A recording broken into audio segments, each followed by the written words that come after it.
जय जगन्नाथ समस्त को स्वागत। तेरे पिला माने आज वीडियो रे तु मानकर सप्तम श्रेणी साहित्य बहिर पाठ 10 बेमार बाहाना ए चैप्टर टी हम प्रश्न उत्तर गुडी आज वीडियो रे आलोचना करनेबा। क निम्न रे दिया जायथिबा प्रश्न गुडी को पाई जे गुडी को ठीक उत्तर ता पाखरे तारा चिन्ह दियो। तो ठीक उत्तर पाखरे तारा चिन्ह देबा। एक नंबर पिलाटी विद्यालय को न जिबार मुख्य कारण कौन थिला? ऑप्शन गुडी को तार विद्यालय जिबा को मन नथिला, तार सागुदाना खीरी खाइबा को मन थिला, से सुधाकर कका को देखिबा को आसीथिला, ताकू ज्वर होइथिला। तो ठीक उत्तर तार विद्यालय को जिबा को मन नथिला। तो एठी स्टार मार्क दबो भलो भाबरे। नेक्स्ट 2 नंबर कहानी शेषरे पिलाटी कहिछि एहा परठारु स्कूल छुट्टी नेबा पई मु केबे हेले बेमारर बाहाना करी नाही। पिलाटी एही निष्पत्ति नेला। तो तार कारण ऑप्शन गुडी को घरे रहिबा अपेक्षा विद्यालय जिबा अधिक आनंददायक अटे। नेक्स्ट बेमारी रो बाहाना करबा फल रे सागुदाना रो खीरी मिले नाही। मिछ कहबा फल रे मिछ प्रकाश पाई जिबार डर सब बेले रही थाए ना। शेषर एई बाहाना हेतु ताकू सारा दिन एकुटिया ओ भोकरे रहिबा को पड़िथिला। तो एडी पिला माने एई आंसर टी ठीक अटे जे एई बाहाना हेतु ताकू सारा दिन कोन एकुटिया ओ भोकरे रहिबा को पड़िथिला। तबे एटा ठीक आंसर। तो नेक्स्ट 3 नंबर सोई सोई पिठी बथा हेबारे लागिला। तो एई कथा रु पिलाटी विषय रे कोन जणा पड़ुछि? ऑप्शन सेजरे सोई रहिबा जोगु विरक्त होई जायतिला, ताकू निजर बेमार विषय रे किछि चिंता नथिला, से सेजरे आराम करिबार आनंद लेउतिला, ना बेमारी हेतु ता पिठी रे बथा हेउतिला। तो राइट आंसर हे जिवो शेषरे सोई रहिबा जोगु विरक्त होई जायतिला। तो एटा राइट आंसर अटे। नेक्स्ट 4 नंबर रोगी मानकर की मजा पिलाटी मन रे एही धारणा आसिला कारण ता ऑप्शन गुडी को होची बेमार लोक को बहुत आराम करबा को देई थाए, ना बेमार लोक को भलो खाइबार आनंद देई थाए, ना बेमार लोक को विद्यालय को जीवा को दिए नाही, ना बेमार लोक डाक्तरखाना रे शांति रे सोई थाए। तो एगुडी को मध्यरु ठीक आंसर बेमार लोक को भलो खाइबार आनंद देई थाए। तो एठी स्टार मार्क देबो हला। नेक्स्ट आगु को जीवा। ख तुमर अन्य सांग माने अलगा अलगा उत्तर बाछि थाई पारंती, निजर सांग मानक सहित आलोचना करो जे तुमे एही उत्तर काहे की बाछिलो। तो एहर उत्तर पिला माने कहि दोउची लिखिबो। उत्तर मु एभली उत्तर बाछिली कारण बहिरे रहितिबा पाठ्यांश रे सेही उत्तर ही रहिछि। भलो भाबरे पाठ कले ताहा ही जानी हेबो। जेपरि 1 नंबर पई देछि जेहेतु से स्कूल रो पाठ करि नथिला तेनु से जिबा को चाहि नथिला, तेनु बेमार बहाना करी से घरे रहिबा को चाहिला। नेक्स्ट 2 नंबर पई लिखिबो जेहेतु से देह खराब होइछि बोली बहाना करे घरे रहिछि, तेनु तार अजा कहिले जे उपवास रहिले समस्त विकार चाली जिवो ओ देह भलो होई जिवो, तेनु सेही कारणर ताको सारा दिन एकुटिया ओ भोकरे रहिबा को पड़िला। नंबर 3 पई बा 3 पई लिखिबो जेहेतु सत सतिके ताको ज्वर होई नथिला, तेनु मिछि मिछिका सोई सोई तार पिठी बथा हेबारे अर्थात ताहाकू कोन सोईबा को विरक्त लागुतला। तो देह भलो थिला आ केते सोई रहइबो मिछरे, तेनु ताको विरक्त लागुतला। 4 नंबर पई लिखियो जेहेतु से जेते बेले ता आई सहित डाक्तरखाना को जायथिला सुधाकर कक्का को बा काका को देखिबा को सेते बेले से जानिथिला जे रोगी को सागुदाना रो खीरी खाइबा को मिलुछि, नर्स आसी सेवा करूछि, तेनु से भाबिला जे देह खराब हेले बड़ सुख मिले, सेही कारणर से भाबिथिला जे रोग हेले की मजा बा रोगी रो की मजा। नेक्स्ट आसो मेल करबा। एही पाठरु बाछि बाछि केतोडी शब्द तळे दिया जायछि, निज सांग साथी मानक सहित एहा उपरे आलोचना करो एवं ठीक अर्थ सहित ताकू मिलाओ। तेहले कोन करिबा ना शब्द सहित अर्थ को मिलाइबा। ताहले मिलाइबा सागुदाना। ताहले सागुदाना पिला माने ହେଉଛି ଏଇଠି ଅଛି 7ରେ ଶାଗୁ ନାମକ ଗଛର ଚେଲିର ଶସ ଶାଗୁଦାନା। ଏହା ପ୍ରଥମେ ଅଟା ରୂପରେ ହୋଇଥାଏ ଓ ପରେ କୁଟି କରି 2ଟି ରୂପରେ ଶୁଖାଇ ନିଆଯାଏ। ନେକ୍ସଟ 2 ନମ୍ବରରେ ୱାର୍ଡ। ତ ୱାର୍ଡ ହଉଛି ପିଲାମାନେ କଣ? ଏଇଠି 1 ସହିତ ଯୋଡ଼ିବ। କୌଣସି ସ୍ୱତନ୍ତ୍ର କାର୍ଯ୍ୟ ପାଇଁ ଘେରି କରି ତିଆରି ହୋଇଥିବା ସ୍ଥାନ। Next nurse. ତ ନର୍ସ ସହିତ ଯୋଡ଼ିବା ତୁମେ ଜାଣିଛ। ଏଇଠି 8 ସହିତ ଯୋଡ଼ିଦେବା। ଏଇ ବ୍ୟକ୍ତି ଯିଏ ରୋଗୀ, ଆହତ ବା ବୃଦ୍ଧ ମାନଙ୍କର ଦେଖାଶୁଣା କରେ। ନେକ୍ସଟ ରେଜେଇ।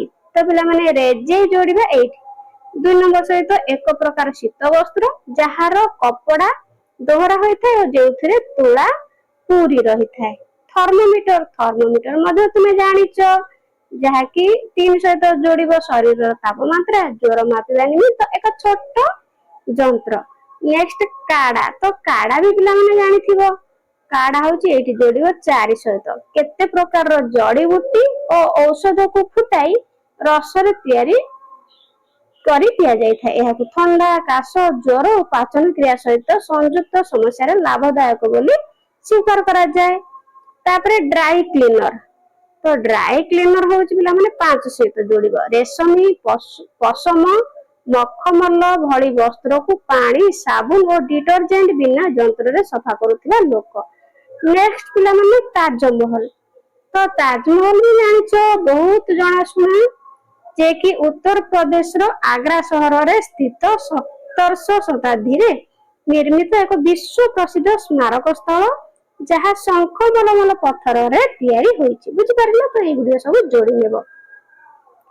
ନେକ୍ସଟ ଆଗକୁ ଚାଲ ଗଦ୍ୟାଂଶର ଆଲୋଚନା। ପାଠରୁ ବାଛି କେତେ ଗୋଟି ବାକ୍ୟ ତଳେ ଦିଆଯାଇଛି, ଏହାକୁ ଧ୍ୟାନର ସହିତ ପଢ ଓ ଏହା ଉପରେ ବିଚାର କର। ଏହାର ଅର୍ଥ କଣ ବୁଝା ପଡୁଛି?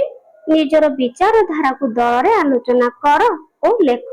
କ ମୁଁ ଭାବିଲି ରୋଗର ବାହାନା କଲେ ସେ ଅସୁବିଧା ନିଶ୍ଚୟ ଦୂର ହୋଇଯିବ। ଉତ୍ତର ପିଲାଟି ଯେହେତୁ ସ୍କୁଲର ପାଠ କରି ନଥିଲା, ତେଣୁ ସେ ଭାବିଲା ଯେ ରୋଗର ବାହାନା କରି ଘରେ ରହିଗଲେ ସେ ସବୁ ଅସୁବିଧା ଅର୍ଥାତ ସ୍କୁଲକୁ ଗଲେ ଯେଉଁ ମାଡ଼ ବସିଥାନ୍ତା, ସ୍କୁଲ ନ ଯିବା ଫଳରେ ସେ ଅସୁବିଧା ଦୂର ହେଇଯିବ। ତ ପିଲାମାନେ ତୁମେ ମାନେ ଏମିତି କର କି? ଜମା କରିବନି ହେଲା। ଫିକ୍ସ ଟାଇମରେ ପାଠ କରିକି ନେବ। ନେକ୍ସଟ କ୍ୱେଶ୍ଚିନ୍ ଦେଖ, ସେ ଥରେ ହେଲେ ବି ଆସି ପଚାରିଲା ନାହିଁ ଯେ ତୁ କଣ ଖାଇବୁ। ପଚାରିଥିଲେ ତ ମୁଁ ଶାଗୁଦାନାର କ୍ଷୀରି ହିଁ ମାଗିଥାନ୍ତି, ଆଉ ତ ତାଜମହଲ ମାଗିନଥାନ୍ତି। ହେଲେ ନା, ଖାଲି ଭୋକରେ ରହିବା ସାର ହେଲା। ତେବେ ଏହାର ଉତ୍ତର ଲେଖିବା।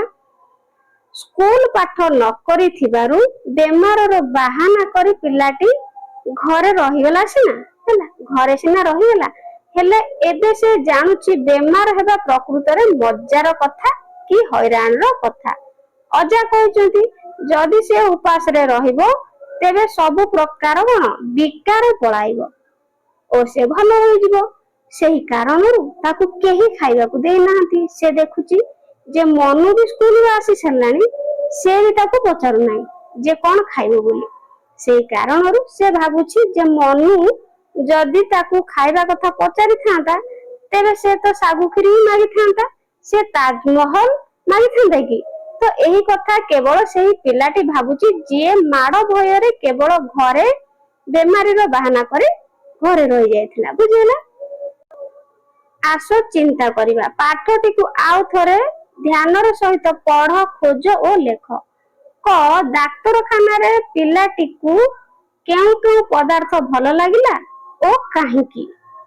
ଉତ୍ତର ଡାକ୍ତରଖାନାରେ ପିଲାକୁ ଡାକ୍ତରଖାନାର ପରିବେଶ, ନର୍ସର ସେବା ଓ ଆଇ ସୁଧାକର କକାଙ୍କୁ ଶାଗୁଦାନା କ୍ଷୀରି ଖୁଆଇଦେବା ବହୁତ ଭଲ ଲାଗିଲା। କାରଣ ସେଠାରେ ଧୂଳି କି ମଶା ମାଛି ନଥିଲେ କି ଟ୍ରାଫିକର ପାଟିତୁଣ୍ଡ ମଧ୍ୟ ନଥିଲା। ଖ କାହାଣୀର ଶେଷ ଭାଗରେ ପିଲାଟିକୁ ଅନୁଭୂତ ହେଲା ଯେ ତାର ସ୍କୁଲ ଯିବା ଉଚିତ ଥିଲା। ତୁମକୁ ଲାଗୁଛି କି ତାର ଏପରି ବା ଏହି ନିଷ୍ପତ୍ତି ଠିକ ଥିଲା? ତ ଯଦି ଠିକ ଥିଲା କାହିଁକି? ଉତ୍ତର ଲେଖିବା। ହଁ, ସେ ନେଇଥିବା ନିଷ୍ପତ୍ତି ଠିକ ଥିଲା, କାରଣ ସେ ଏବେ ଜାଣିଗଲା ଯେ ସ୍କୁଲର ପାଠ ନ କରିବା ହେତୁ ବେମାର ବାହାନା କରି ସେ ସିନା ସ୍କୁଲ ଦଣ୍ଡରୁ ରକ୍ଷା ପାଇଗଲା, ହେଲେ ଘରେ ବିନା କାରଣରେ ଶୋଇ ଶୋଇ ପିଠିରେ ବଥା ଅନୁଭବ କରିଥିଲା। ତାକୁ ଘରର ସ୍ୱାଦିଷ୍ଟ ଖାଦ୍ୟ ଖାଇବା ପରିବର୍ତ୍ତେ ପିତା ଔଷଧ ଖାଇବାକୁ ହୋଇଥିଲା ଓ ସାରା ଦିନ ଉପାସରେ ରହିବାକୁ ହୋଇଥିଲା। ତେଣୁ ସେ ଠିକ ନିଷ୍ପତ୍ତି ନେଇଥିଲା ଯେ ମିଛ ବାହାନା କରିବ ନାହିଁ କି ଏପରି ଦଣ୍ଡ ସହିବ ନାହିଁ। ଯେତେବେଳେ ପିଲାଟି ବେମାରରେ ପଡିବାର ବାହାନା କରି ଶେଯରେ ଶୋଇ ରହିଥାଏ ସେତେବେଳେ ତାର ମନରେ କି ଭାବ ତା ମନରେ ଦେଖା ଦେଉଥିବ ହେଲା। ତ ତୁମେ ଯେତେବେଳେ ରୋଗରେ ପଡିଥିବ କି ଜର ଫର ହେଇଥିବ ହେଲା, ତ ତୁମେ ନ ଗଲେ ତୁମକୁ ଭଲ ଲାଗେ କି? ତ କଣ କଣ ସବୁ ମନରେ ଭାବନା ଆସେ? ସାଙ୍ଗସାଥିଙ୍କ କଥା ମନେ ପଡେ, ଆଉ ସ୍କୁଲରେ ଯାଇଥିଲେ କେତେ ମଜା ହେଇଥାନ୍ତା, ତା ସହିତ ଟିଚର ମାନଙ୍କର ପଢା ମଧ୍ୟ ତୁମେ ମାନେ ମିସ୍ କର, ଏଇ କଥା ସବୁ ସେ କଣ କରିଥିବ ତୁମ ମନକୁ ଭାବନା ଆସେ ନା ନାଇଁ? ତ ସେ ସେଇ କଥା କହୁଛି। ଓ ଉତ୍ତର, ଯେତେବେଳେ ପିଲାଟି ବେମାରରେ ପଡିବାର ବାହାନା କରି ଶେଯରେ ଶୋଇ ରହିଥାଏ ସେତେବେଳେ ମିଛରେ ଶୋଇ ଶୋଇ ତାର ପିଠି ବଥା ହେଉଥିଲା। ମିଛରେ ସେ ରୋଗର ବାହାନା କରୁଛି ବୋଲି ମଧ୍ୟ କାହାକୁ କହି ପାରୁନଥାଏ। କାହାଣୀଟିରେ ପିଲାଟି ଭାବୁଥିଲା ଯେ ଏମିତି ସଫାସୁତୁରା ଶେଯରେ ଶୋଇ ରହିବା ଓ ସାବୁଦାନାର କ୍ଷୀରି ଖାଇବା ଭାଗ୍ୟରେ ଥିଲେ ମିଳେ। ପ୍ରକୃତରେ ରୋଗୀ ହୋଇଯିବା ଓ ବାହାନା କରିବା ମଧ୍ୟରେ ତୁମେ କି ପ୍ରଭେଦ ଲକ୍ଷ୍ୟ କରୁଛ? ତାହେଲେ ଉତ୍ତର, ପ୍ରକୃତରେ ରୋଗୀ ହେଲେ ତାକୁ ଡାକ୍ତରଖାନାରେ ଯେଉଁ ସବୁ ସେବା ଯୋଗାଇ ଦିଆଯାଇଥାଏ ତାହା ଆମକୁ ଦେଖିଲେ ସିନା ଭଲ ଲାଗେ। ଏହା ହେଉଛି ସବୁଠାରୁ ଭଲ ଜିନିଷ ବା ଭାଗ୍ୟରେ ଥିଲେ ସେ ସବୁ ମିଳେ, ହେଲେ ବାସ୍ତବରେ ତାହା ନୁହେଁ। ରୋଗୀ ସେଠି ପାଉଥିବା ଯନ୍ତ୍ରଣାରୁ ଯାହା ମୁକ୍ତି ପାଇଥାଏ, ମାତ୍ର ରୋଗୀର ବାହାନା କଲେ ଭଲ ଲୋକର ସବୁ ସୁବିଧା ହାତ ଛଡା ହୋଇଯାଏ ଓ ରୋଗୀ ପରି କଷ୍ଟ ପାଇବାକୁ ହୁଏ, ଏପରିକି ଉପାସ ରହିବାକୁ ହୋଇଥାଏ। ଅଜା ଓ ଆଈ ପିଲାଟିକୁ ରୋଗର ଔଷଧ ଦେଲେ ଓ ତାକୁ ଆରାମ କରିବାକୁ କହିଲେ। ପିଲାଟିକୁ ଖାଇବାକୁ ଦିଆଗଲା ନାହିଁ। ତୁମକୁ କଣ ଲାଗୁଛି? ଲାଗୁଛି ହେଲା। ତ ତୁମକୁ ଏମିତି କାହିଁକି ଲାଗୁଛି? ଉତ୍ତର, ହଁ, ଅଜା ଓ ଆଈ କରିଥିବା କାମ ହେଉଛି ଠିକ କାମ, କାରଣ ସେମାନେ ନାତିକୁ ଭଲ କରିବାକୁ ଚାହୁଁଥିଲେ। ସେହି କାରଣରୁ ତାକୁ ଔଷଧ ଦେଇଥିଲେ, କାଢା ଦିଆଯାଇଥିଲା ଏବଂ ପରିଶେଷରେ ଉପାସ ରହିବାକୁ ପରାମର୍ଶ ଦିଆଯାଇଥିଲା। କାରଣ ଉପାସ ରହିଲେ ସମସ୍ତ ପ୍ରକାର ବିକାର ନଷ୍ଟ ହୋଇଯାଏ ଓ ରୋଗୀ ସୁସ୍ଥ ହୋଇ ଉଠେ। ତ ଏଇଭଳି ଭାବରେ ତୁମେ ସବୁ ପ୍ରଶ୍ନ ଉତ୍ତର ଗୁଡିକ କରିନେବ। ନେକ୍ସଟ, ଅନୁମାନ ଓ କଳ୍ପନାରୁ କାହାଣୀ ଦେଖ କରିଦେଇଛି। କାହାଣୀ ଶେଷରେ ପିଲାଟି ଯଦି ଅଜା ଓ ଆଈଙ୍କୁ ସବୁ ସତ କଥା କହିଦେଇଥାନ୍ତା ତେବେ ଆଗକୁ କଣ ହେଇଥାନ୍ତା? ତ ଏଠି ସୂଚନା ଲେଖିପାରିବ ଯେମିତି ତାର ଦିନ କେମିତି ବଦଳି ଯାଇଥାନ୍ତା, ତାର ଭାବନା ଓ ଅନୁଭବ କିପରି ହୋଇଥାନ୍ତା। ତାହେଲେ ଏହାର ଉତ୍ତର ଲେଖିବା। ପିଲାଟି ଯଦି ଅଜା ଓ ଆଈଙ୍କୁ ସବୁ ସତ କଥା କହିଦେଇଥାନ୍ତା ତେବେ ତାକୁ ପିତା ଔଷଧ ଖାଇବାକୁ ପଡିନଥାନ୍ତା କି ଉପାସ ମଧ୍ୟ ରହିବା ପାଇଁ ହୋଇନଥାନ୍ତା। ପ୍ରତି ବଦଳରେ ସେଦିନ ଘରେ ତିଆରି ହୋଇଥିବା ସମସ୍ତ ଭଲ ଭଲ ଖାଦ୍ୟ ଖାଇବାକୁ ମିଳିଥାନ୍ତା। କାହାଣୀରେ ପିଲାଟିର ଅଜାଙ୍କ ସ୍ଥାନରେ ତୁମେ ଅଛ। ତୁମେ ସାରା ନାଟକକୁ ବୁଝି ଯାଇଛ, ମାତ୍ର ଚାହୁଁଛ ଯେ ପିଲାଟି ସବୁ କଥା ତୁମକୁ ନିଜେ କହିବା ଉଚିତ। ଏବେ ତୁମେ କଣ କରିବ? ତ ସୂଚନା ଏଠି ତୁମମାନଙ୍କ ପାଇଁ ଦିଆଯାଇଛି। ଏହି ପ୍ରଶ୍ନରେ ନିଜକୁ ଅଜାଙ୍କ ସ୍ଥାନରେ ରଖି ଭାବିବାର ଅଛି ଯେ ଗୋଟିଏ ମନୋରଞ୍ଜନ ଯୋଜନା ପ୍ରସ୍ତୁତ କର, ଯାହା ଫଳରେ ପିଲାଟି ତୁମକୁ ନିଜେ ସବୁ କଥା କହିଦେବ।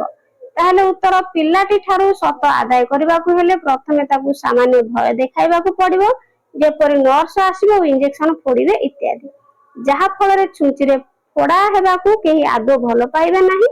ଫଳରେ ସବୁ ସତ କଥା ଜଣା ପଡିଯିବ। ନେକ୍ସଟ, ଗରେ ଦେଇଛି ପ୍ରଶ୍ନ, କାହାଣୀରେ ପିଲାଟି ସ୍ଥାନରେ ତୁମେ ରହିଛ। ତ ମନେକର ତୁମେ ରହିଛ ଓ ଘରେ ଏକୁଟିଆ ଅଛ।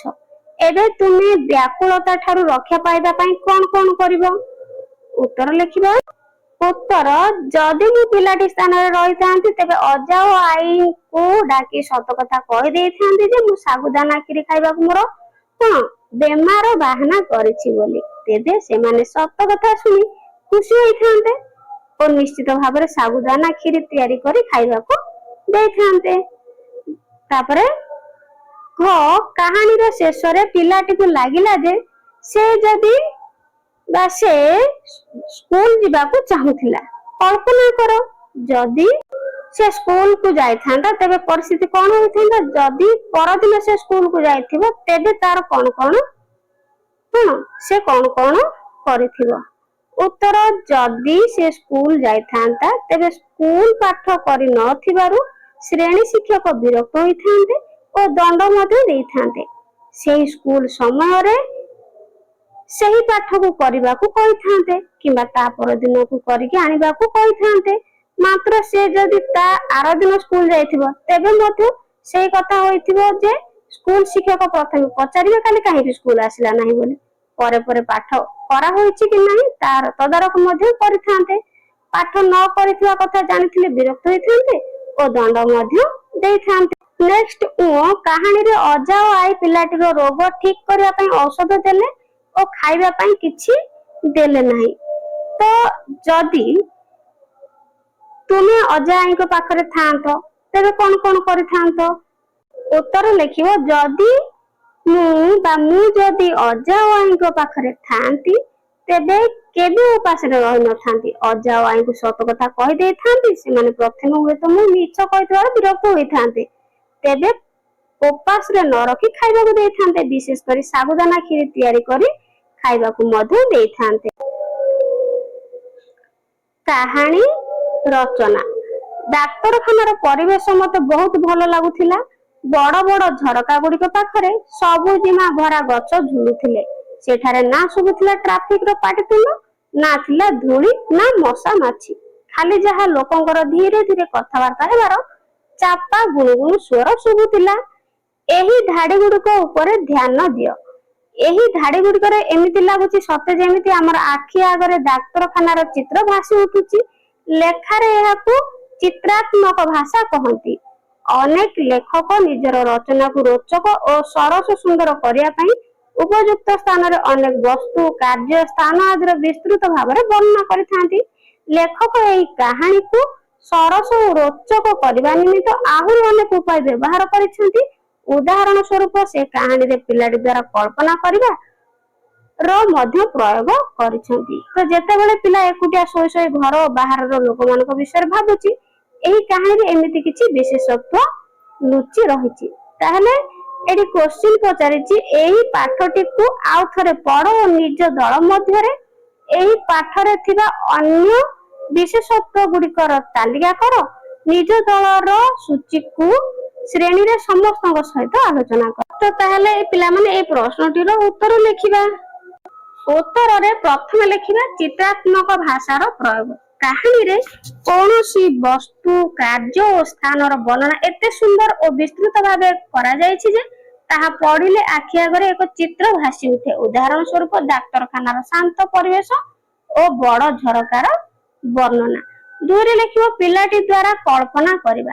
तो कहानीटी को रोचक करबा पई लेखक पिलाटीर कल्पना शक्तिर प्रयोग करिसेंती। जेपरि कि पिलाटी एकुटिया सोई सोई बाहर थिबा लोकमानक विषय रे कल्पना करूछि।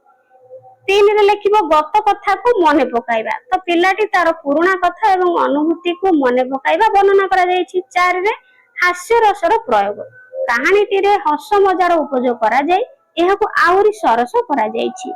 5 पिलाटी निज सहित कथा हेबा जेंति कि आत्मकथन।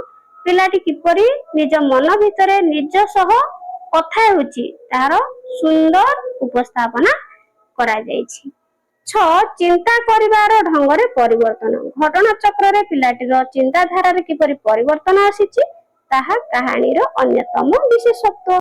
ख कहानी रे थिबा निम्नलिखित उक्ति पई उदाहरण खोजि लिख। ताले कहानी रो हमें कोन ए उक्ति पई सब उदाहरण बाछि एपटे कहानी रो उदाहरण एपटे डाहाण पटे लिखिबा। तबे लिखिबा विशेष बिंदु कहानी रो उदाहरण।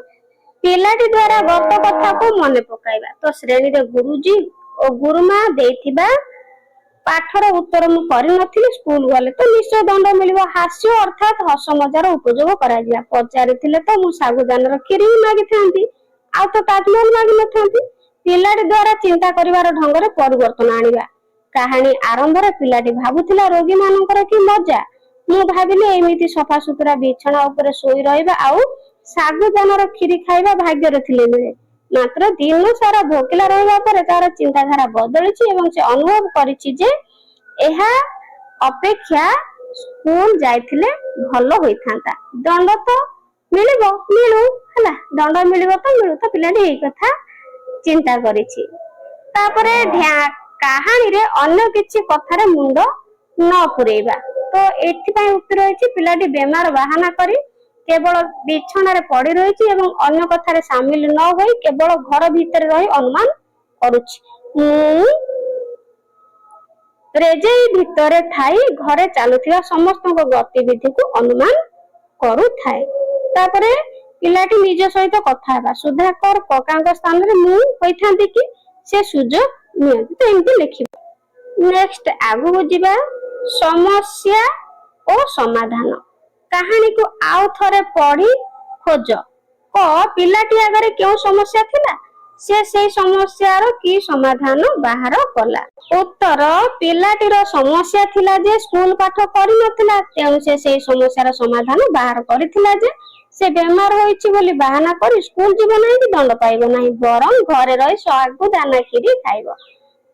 ଅଜା ଓ ଆଈଙ୍କ ଆଗରେ କେଉଁ ସମସ୍ୟା ଥିଲା, ସେ ଦୁହେଁ ଏହି ସମସ୍ୟାର ସମାଧାନ କଣ ବାହାର କଲେ ବା କି ସମସ୍ୟାର କି ସମାଧାନ ବାହାର କଲେ। ଉତ୍ତର, ଅଜା ଓ ଆଈଙ୍କ ପାଖରେ ନାତିର ଅସୁସ୍ଥତା ହିଁ ସବୁଠାରୁ ବଡ ସମସ୍ୟା ଥିଲା।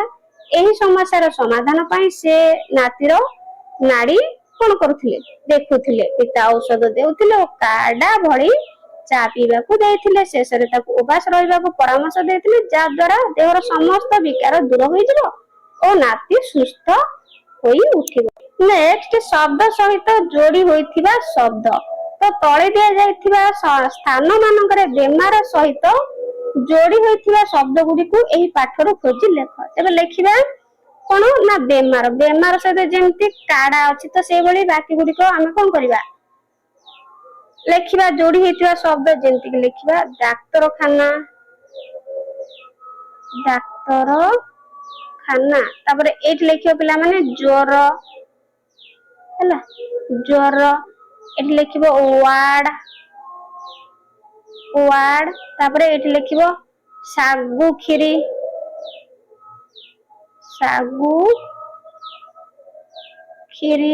ନେକ୍ସଟ ଲେଖିବ ଔଷଧ। ଏଠି ଜାଗା ହବନି ପିଲାମାନେ, ତଳେ ଲେଖି ଦଉଛି ଔଷଧ। ତ ଏଇଠି ଲେଖିପାରିବ ନର୍ସ, ଏମିତି ଲେଖିନେବ। ନେକ୍ସଟ ଆସ ଆମେ ଖୋଜିବା। ଏହି କାହାଣୀରୁ ବାକ୍ୟ ଖୋଜି ଲେଖ ଯେଉଁଥିରୁ ଜଣା ପଡୁଥିବ ଯେ କରିଦେଇଛି କାହାଣୀରେ ଶୀତ ଋତୁର ଘଟଣା ମାନ କୁହାଯାଇଛି। ଆଉ ଉତ୍ତର ଲେଖିବ ମୁଁ ରେଜେଇରୁ ବାହାରିଲି ନାହିଁ। ପିଲାଟି ବାହାନା କରିବାର ଫଳ ବିଷୟରେ ଜାଣିଗଲା। ଉତ୍ତର, ଏହା ପରଠାରୁ ସ୍କୁଲ ଛୁଟି ନେବା ପାଇଁ ମୁଁ କେବେ ହେଲେ ବେମାରର ବାହାନା କରି ନାହିଁ। ନେକ୍ସଟ, ଘରେ ପିଲାଟିର ଖାଇବା ପିଇବା ବହୁତ ପ୍ରିୟ ଅଟେ। ତ ଉତ୍ତର, ଆଖି ଟିକେ ଲାଗିଗଲେ ଖାଲି ଖାଇବା ପଦାର୍ଥ ଦେଖା ଯାଉଥିଲା। ଗରମ ଗରମ ଖାସ୍ତା ଆଉ କଚୋଡି, କାଜୁର ବର୍ଫି, ବେସନର ପକୁଡି, ଗୁପଚୁପ ଆଉ ସବୁଠୁ ଉପରେ ଶାଗୁଦାନାର କ୍ଷୀରି। ପିଲାଟିକୁ ସ୍କୁଲ ଯିବା ଭଲ ଲାଗିଥାଏ। ଉତ୍ତର, ଦଣ୍ଡ ମିଳିବ ତ ମିଳୁ। ଖେଳ ଛୁଟିରେ ଠେଲା ଗାଡି ପାଖକୁ ଯାଇ ଲୁଣ ଲଙ୍କା ମଡାଇ ପିଜୁଳି କୁଟକୁଟ କରି ଖାଇବା କେଡେ ମଜା ହୋଇ ନଥାନ୍ତା। ତ ପିଲାଟି ଏସବୁ ଭାବ। ନେକ୍ସଟ ପିଲାମାନେ ଶୀର୍ଷକ। ତୁମେ ଯୋଉ କାହାଣୀ ପଢିଲ ତାହାର ନାମ ବେମାର ବାହାନା। ନିଜ ଦଳରେ ଆଲୋଚନା କରି ଲେଖ ଯେ ଏହି କାହାଣୀଟିର ଏଇ ନାମଟି ଉପଯୁକ୍ତ ନା ନାହିଁ। ନିଜ ଉତ୍ତରର କାରଣ ମଧ୍ୟ କୁହ। ଉତ୍ତର, ଏହି କାହାଣୀ ତ ଲେଖିବ, ପ୍ରଥମେ ପଚାରିଛି ଯେହେତୁ ହଁ ଲେଖିବ। ଲେଖିବ ଏହି କାହାଣୀଟିର ନାମ ବେମାର ବାହାନା ସମ୍ପୂର୍ଣ୍ଣ ରୂପେ ଉପଯୁକ୍ତ ଅଟେ, କାରଣ ସମଗ୍ର କାହାଣୀଟି ପିଲାଟିର ସ୍କୁଲ ନ ଯିବା ପାଇଁ କରିଥିବା ରୋଗ ଓ ବେମାରର ବାହାନା ଉପରେ ପର୍ଯ୍ୟବେସିତ। ମୁଣ୍ଡ ବିନ୍ଧା, ପେଟ କାଟିବା ଓ ଜ୍ୱର ହେବାର ମିଛ ବାହାନା କରି ସେ କିପରି ସାରା ଦିନ ଉପବାସରେ ରହିଲା ଏବଂ ଅସୁବିଧାର ସମ୍ମୁଖୀନ ହେଲା ତାହା ଏଥିରେ ବର୍ଣ୍ଣିତ ହୋଇଛି। ଶେଷରେ ସେ ନିଷ୍ପତ୍ତି ନେଇଛି ଯେ ସ୍କୁଲ ଛୁଟି ନେବା ପାଇଁ ସେ କେବେ ହେଲେ ବେମାରର ବାହାନା କରିବ ନାହିଁ। ତେଣୁ ଏହି ଶୀର୍ଷକଟି ଯଥାର୍ଥ। ଯଦି ତୁମକୁ ଏହି କାହାଣୀର ଅନ୍ୟ ନାମ ଦେବାର ଅଛି, ତେବେ କେଉଁ ନାମ ଦେବ? ତୁମେ ଏହି ନାମଟି କାହିଁକି ଭାବିଲ ତାହା ମଧ୍ୟ କୁହ। ଉତ୍ତର, ଅନ୍ୟ ନାମ ଦେବା କଣ, ମିଛର ପରିଣାମ କିମ୍ବା ବାହାନାର ଫଳ। ଏ ଦୁଇଟିରୁ ଗୋଟେ ନାଁ ଦେଇଦବ। କାହିଁକି? ପିଲାଟି ନିଜର ଘର ପାଠ ନ କରି ସ୍କୁଲରୁ ଦଣ୍ଡ ପାଇବା ଭୟରେ ମିଛ ବାହାନା କରିଥିଲା, କିନ୍ତୁ ଏହି ମିଛ ଯୋଗୁ ତାକୁ ଶାଗୁଦାନା କ୍ଷୀରି ଖାଇବା ବଦଳରେ ପିତା ଔଷଧ, ଯାହାକି ପୁଡିଆ ଓ କାଡା ଭଳି ଚାହା ପିଇବାକୁ ବା ଖାଇବାକୁ ପଡିଲା ଏବଂ ଦିନ ସାରା ଭୋକିଲା ରହିବାକୁ ପଡିଲା। ମିଛ କହିବା ଆଉ ବାହାନା କରିବା ଦ୍ୱାରା କିପରି ଖରାପ ଫଳ ମିଳେ ତାହା କାହାଣୀରୁ ଶିକ୍ଷା ମିଳୁଥିବାରୁ ଏହି ନାମ ଗୁଡିକ ମଧ୍ୟ ଉପଯୁକ୍ତ ହେବ। ନେକ୍ସଟ ଅଭିନୟ। ତ କାହାଣୀରୁ ବାଛି ବାଛି କିଛି ସଳାପ ତଳେ ଦିଆଯାଇଛି, ତୁମକୁ ସେଗୁଡିକ ଅଭିନୟ କରି ଦେଖାଇବାକୁ ପଡିବ। ପ୍ରତ୍ୟେକ ଦଳକୁ ଥର ଥର କରି ଛାତ୍ରଛାତ୍ରୀ ମାନେ ଶ୍ରେଣୀ ଗୃହର ଆଗକୁ ଆସିବେ ଓ ଗୋଟିଏ ଗୋଟିଏ ସଳାପ ଅଭିନୟ ସହିତ କହି ଦେଖାଇବେ। ତାହେଲେ ଏଇଠି ମୁଁ କହିଦଉଛି ପିଲାମାନେ ତୁମେ ମାନେ ସବୁ କରିବ ହେଲା। ତ 1ରେ ମୁଁ ଦୁଃଖରେ କହିଲି ଜ୍ୱର ଆସିଗଲା। ତାହେଲେ 2ରେ ମୁଁ କହିଲି ତୁମକୁ ଜଣା ପଡୁନାହିଁ, ଥର୍ମୋମିଟର ଲଗାଇ ଦେଖ।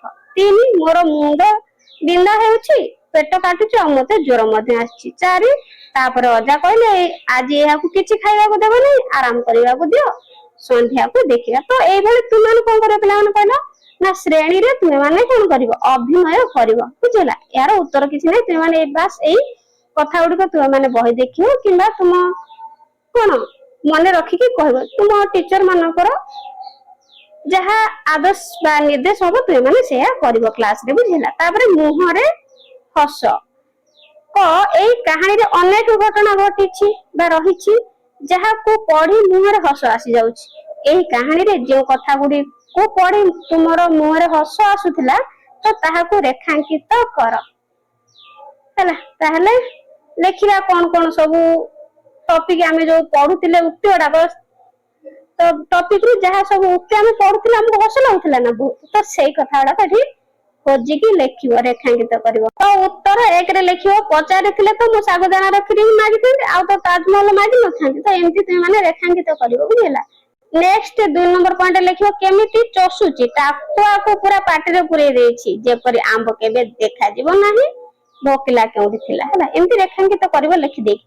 ଦଣ୍ଡ ମିଳିବ ତ ମିଳୁ, ଖେଳ ଛୁଟିରେ ଠେଲା ଗାଡି ପାଖକୁ ଯାଇ ଲୁଣ ଲଙ୍କା ମଡାଇ ପିଜୁଳି କୁଟକୁଟ କରି ଖାଇବା ମଜା, କେଡେ ମଜା ହୋଇନଥାନ୍ତା, ଏମିତି ଲେଖିବ। 4ରେ ସବୁ ପିଲା ପାଟିତୁଣ୍ଡ କରି ଅଗଣାରେ ଖେଳିବେ ଆଉ ମୁଁ ଏଇ ସେଜଟାରେ ପଡି ରହି ବିରକ୍ତ ହେଉଥିବି। ତାହେଲେ ବା ଭାରି ବୁଦ୍ଧିଆ ତ। ଏଇ କାହାଣୀରେ କେଉଁ ବାକ୍ୟ ଗୁଡିକୁ ପଢି ତୁମର ପାଟିରୁ ଲାଳ ବୋହି ଯାଉଥିଲା ତାହାକୁ ରେଖାଙ୍କିତ କର। ଏହାକୁ ରେଖାଙ୍କିତ କରିବା ପାଇଁ ତୁମେ ଯେକୌଣସି ରଙ୍ଗକୁ ବ୍ୟବହାର କରିପାରିବ। ତ ଯେମିତି କହିଲି କାହାଣୀଟି କଣ ଉକ୍ତିଟି ଲେଖିବ ତାପରେ ରେଖାଙ୍କିତ କରିବ, ପୁଣି ଉକ୍ତିଟି ଲେଖିବ ଆଉ ରେଖାଙ୍କିତ କରିବା। ହେଲା? ତାହେଲେ ଏହାର ଉତ୍ତର 1 ନମ୍ବରରେ ଲେଖିବା ଗରମ ଗରମ ଖାସ୍ତା ଆଉ କଚୋଡି, କାଜୁର ବର୍ଫି, ବେସନର ପକୁଡି, ଗୁପଚୁପ ଆଉ ସବୁଠୁ ଉପରେ ଶାଗୁଦାନାର କ୍ଷୀରି। ଲାଳ ଆସୁଥିବ ତ ଏଇଠି କ୍ୟାରଟ ଆଣିବ। ହେଲା? ରେଖାଙ୍କିତ କରିବ। 2 ନମ୍ବର ହରଡ଼ ଡାଲିରେ ହେଙ୍ଗୁ ଜିରାର ବଘରା ଆଉ ଉପରେ କଣ ଏଠି ଟିକେ ପଡିଥିବ ଧନିଆ ପତ୍ର ଓ ଅଧା ଚାମଚ ଦେଶୀ ଘିଅ, ତାପରେ ସେଥିରେ ଲେମ୍ବୁ ଚିପୁଡା ହେବ। ଏମିତି ତୁମେ ଗାର ଦେବ। ନେକ୍ସଟ ଲେଖିବାର ଅପୂର୍ବ ରୀତି। ମୁଁ କୌଣସି ଶବ୍ଦ ନ କରି ଦୁଆର ପର୍ଯ୍ୟନ୍ତ ଗଲି ଓ ଏପରି ଝୁଙ୍କି ପଡି ଦେଖିବାରେ ଲାଗିଲି ଯାହା ଫଳରେ କାହାରିକୁ ଜଣା ପଡିବ ନାହିଁ ଯେ ମୁଁ ସେଜରୁ ଉଠି ଯାଇଛି। ଏଇ କଥାକୁ କାହାଣୀରେ ଏହିପରି ବିଶେଷ ରୂପରେ ଲେଖାଯାଇଛି। ପାଦ ଚିପି ଚିପି ଦୁଆର ଯାଏ ଗଲି ଓ ଚୁପଚାପ ଝୁଙ୍କି ପଡି ଦେଖିଲି। ଏହି କାହାଣୀରେ ଅନେକ ସ୍ଥାନରେ ବାକ୍ୟ ସବୁ ବିଶେଷ ଢଙ୍ଗରେ ଲେଖାଯାଇଛି। ସାଧାରଣ କଥାକୁ ଭିନ୍ନ ଭାବରେ ଲେଖିଲେ ଲେଖିବାର ସୌନ୍ଦର୍ଯ୍ୟ ବଢିଯାଏ। ତ ତଳେ କିଛି ବାକ୍ୟ ଦିଆଯାଇଛି, ଏଇ କଥା ଗୁଡିକ କେମିତି ଲେଖାଯାଇଛି ତାହାକୁ କଣ କରିବ ଏଇ କାହାଣୀରୁ ଖୋଜ। ତ 1 ନମ୍ବର ଦେଇଛି ଏମିତି ଲାଗୁଛି ଜାଣ ଆମକୁ ଦେଖି ସୁଧାକର କକା ଖୁସି ହୋଇଗଲେ। ତାହେଲେ ଏଗୁଡିକର ଆମେ କଣ କରିବା ଉତ୍ତର ଲେଖିବା। 1 ନମ୍ବର, 2 ନମ୍ବର ଆଉ 3 ନମ୍ବର। ବୁଝିଲା? ତେବେ ଚାଲ ପୁଣି 2ରେ ଦେଇଛି ଝରକା ଗୁଡିକ ବହୁତ ଥଣ୍ଡା ଥିଲା। ହେଲା? ବହୁତ ପିଲାମାନେ ବଡ ଥିଲା ଆଉ ଏହାର ବାହାରେ ସବୁଜ ଗଛ ପବନରେ ହଲୁଥିଲେ। 3 ଦେଇଛି ସେଠାରେ କେବଳ ଲୋକମାନଙ୍କର ଫୁସଫାସ ହେବାର ଶବ୍ଦ ଆସୁଥିଲା। ତ ଏହାର ଉତ୍ତର ଲେଖିବ। 4ରେ ଅଛି ଫୁସଫାସ ହେବା ଛଡା ସେଠାରେ ଆଉ କିଛି ଶବ୍ଦ ନଥିଲା। 5ରେ ବେମାର ଥିବା ଲୋକମାନଙ୍କର ବହୁତ ମଜା ହୋଇଥାଏ। ତାହେଲେ ମୁଁ ତୁଚ୍ଛାଟାରେ ବେମାରରେ ପଡି ଯାଇଛି। ତ ପିଲାମାନେ ଆକୁ କଣ କରିବା ବର୍ଣ୍ଣନା କରିକି ଲେଖିବା। ହେଲା? ଚାଲ ଉତ୍ତର ଲେଖିବା। ଉତ୍ତର 1ରେ ଲେଖିବା ଆମକୁ ଦେଖି ସୁଧାକର କକା ଭାରି ଖୁସି ହୋଇଗଲେ। 2ରେ ବଡ ବଡ ଝରକା ଗୁଡିକ ପାଖରେ ସବୁଜିମା ଭରା ଗଛ ଝୁଲୁଥିଲେ। 3ରେ ଖାଲି ଯାହା ଲୋକମାନଙ୍କର କଥାବାର୍ତ୍ତା ହେବାର ଚାପା ଗୁଣଗୁଣ ସ୍ୱର ଶୁଭୁଥିଲା। 4ରେ ସେଠାରେ ନଥିଲା, ଏଠି ଥିଲା ଅଛି ନଥିଲା ଟ୍ରାଫିକ ର ପାଟିତୁଣ୍ଡ ना थिला धूली ना मशा माछी खाली जहाँ लोक मानकर कथबार्ता हेबार चापा गुणगुण स्वर शुभुथिला। पांचर रोगी मानकर कि मजा मु भाबिली एमिति सफा सुतरा बिछଣା ऊपर सोई रहबा आ साबुदानार खीर खाइबा भाग्ୟରେ थिले मिले। तापरे छरे पा भारी बुद्धिया तो एमिति बेमार होई पड़ी थाओ। पिला माने मु तो पड़ी पड़ी पूरा गरम रे झाଳ बाहरी गलानी तो तुम्हें लेखिले केते कष्ट हबो मु से कथा भाबुची। बहुत बड़ चैप्टर टी तो जा हो सरी सरी आसिलानी आ व्यस्त होवनी हला एटा लास्ट। तो देखो विराम चिन्ह देखो तापर से रेजेई हटाई देई मोर मथा को छुईले पेट देखिले और नाड़ी को देखिबारे लागिले। एहा भितरे आई मध्य आसीगले कौन है आई पचारे यही वाक्य गुड़ी ध्यान सहित देख यही वाक्य गुड़िक तुमको किसी शब्दर पूर्वर बा परे किसी चिन्ह दिया जिबार देखा जाउछि से गुड़िक विराम चिन्ह। देखो एगुडे सब कोन एटी सब चिन्ह अछि ना नाही एगुडे सब विराम चिन्ह निजर दल सहित मिसी तळे दिया जायथिया विराम चिन्ह गुड़िक कहानी रु खोज ध्यान सहित देखि बुझ जे एहार प्रयोग वाक्य गुड़िक केउठी केउठी करा जायछि तुमे जहा पाइलो ताहाकू कोन करबो एठी तळे लेखिबो हला। तो विराम चिन्ह व्यवहार करिकि जहा जहा सब कुआ जायछि तो एठी सब कहानी रु बाछि कि कोन करबा लेखिबा। तेबे चलो लेखिबा उत्तर एठी देखो विराम चिन्ह केउठी प्रयोग करा जायछि प्रथम पूर्णच्छेद हला एटाकू पूर्णच्छेद कहा जाय। तो देखो गोटी अर्थपूर्ण प्रकाश करूथिया वाक्यर शेष रे पूर्णच्छेद दिया जाय दिने आई मते तांको सांगरे नै हमर पड़ोसी सुधाकर कका को देखिबा को गले तापर अल्प विराम पिला माने एटा। तो देखो दुईटी खंड वाक्य को जोड़ुथिबा स्थान रे कमा दिया जाय तो मोर मथा को छुईले पेट देखिले और नाड़ी को देखिबारे लागिले। तापर प्रश्न सूचक जहा कि तुम जानचो वाक्य रे जत्ते बेले प्रश्न पचारिबार रहिता सेतिकी बेले प्रश्न सूचक चिन्ह व्यवहार करा जाय। तापर विस्मय सूचक चिन्ह देखो विस्मय सूचक जहा कि एक्सक्लेमेटरी। तो देखो जदि कोनोसी भाव हमको आश्चर्य कर दिए सेतिकी बेले सेठारे विस्मय सूचक चिन्ह दिया जाय बा आश्चर्य हला। उद्धृत चिन्ह देखो पिला माने उद्धृत चिन्ह इमति इमति इमति इमति ऊपर तळे हला दीटा दिया जु व्यक्ति कहूथिबा गोटे बा दीटा। तो व्यक्ति कहूथिबा कथा को अविकल रूप रे लेखिबा कहले ताको उद्धृत चिन्ह कहा जाय। तो अविकल कथा को उद्धृत चिन्ह मध्य रे कोन रखिबा को हेते बा उद्धृत चिन्ह दे लेखा जाय था। मु दुख रे कहली ज्वर आसीगला तो पिलाटी एठी निजे कहउछि ना तू से कथा से एई उद्धृत चिन्ह भीतर ही अछि हला। एठी देखो ज्वर अछि एठी ज्वर आसीगला हला। नेक्स्ट आ देखिया कोन अछि तापर चलो आगु को गळी केमिति होइथिबो मोर भारी इच्छा हला एई समय बाहर को जाई दिनर आलोकरे निज गळीर गहळ चहळ देखंती। ताहले तुमे कहानी रे पिलाटीर घर सहित थिबा गळी विषय बहुत कथा पढिचो सेई कथा और निजर कल्पना को आधार करी कोन करिवो ना सेही गोटिए गळीर चित्रटी अंकन करिवो। तो पिला माने गळीर चित्र अंकन करिया पई कहिछि बुझिला।